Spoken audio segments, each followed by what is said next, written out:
বাসটিকে উদ্ধার করার পরে সেখান থেকে কিন্তু আসলে দুইজনের মরদেহ উদ্ধার করা গেল। এর মধ্যে দুজনই নারী। দুজন নারীকে মাত্র উদ্ধার করে এখন তাদের মরদেহ আসলে নিয়ে যাওয়া হবে।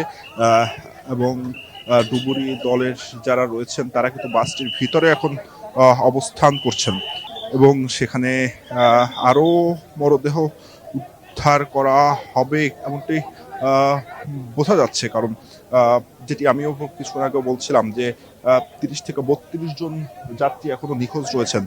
সেই নিখোঁজের যে মৃত্যুর যে সংখ্যা সেটি কিন্তু এখন অনেকটাই বাড়বে বলেই আসলে ধারণা করা যায়। এখানে যে অবস্থা, সেই উৎসুক মানুষের ভিড় রয়েছে, স্বজনদের ভিড় রয়েছে।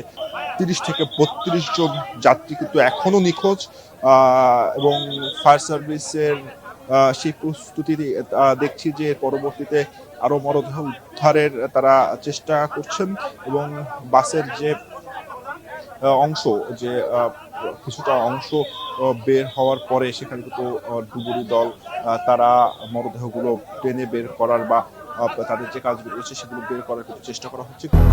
200-র বেশি সার্ভিস ও ফিচারে লেনদেনের সব বিকাশ অ্যাপে সম্ভব।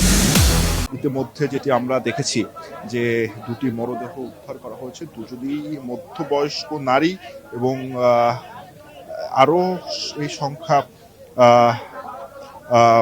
আরো আরো বাড়তে পারে যেটি আশঙ্কা করা হচ্ছে। এবং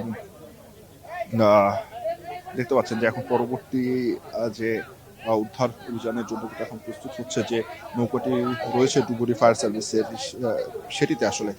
এবং এখানে আসলে বেশ বলা যায় যে উৎসুক মানুষের ভিড়ের কারণে কিছুটা কাজের গতি বারবার ব্যাহত হচ্ছে। আইন শৃঙ্খলা রক্ষাকারী বাহিনীর সদস্যরা তারা চেষ্টা করছেন এখান থেকে সাধারণ মানুষকে সরিয়ে দিতে এবং এখানে আমরা ঊর্ধ্বতন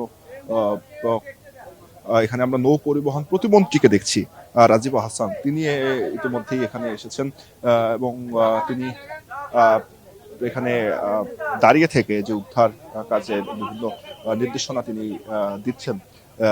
এবং এখন যদি বলি যে বাসটির যে বাস সেটি কিন্তু এখন এবং সেই বাসের কিন্তু আসলে কিছুটা অংশ কিন্তু বাসের মধ্য থেকে একটি খাবারের কৌটা সেটি আসলে বের হয়ে আসলো। কারো হয়তো বা খাবারের অপেক্ষায় ছিলেন, তিনি বাসে বসে এই খাবারটি গ্রহণ করবেন, আসলে সেটি আসলে হয়ে উঠলো না। এখন বাসটিকে উদ্ধার পরে সেটিও কিন্তু আসলে বের হয়ে আসছে এবং একে একে যেটি আমরা দেখছি যে যে মানুষগুলো ঈদের আনন্দ ভাগাভাগি করতে বাড়িতে এসেছিলেন তারা কিন্তু এখন তাদের মধ্যে বড় একটি অংশই আসলে না ফেরার দেশে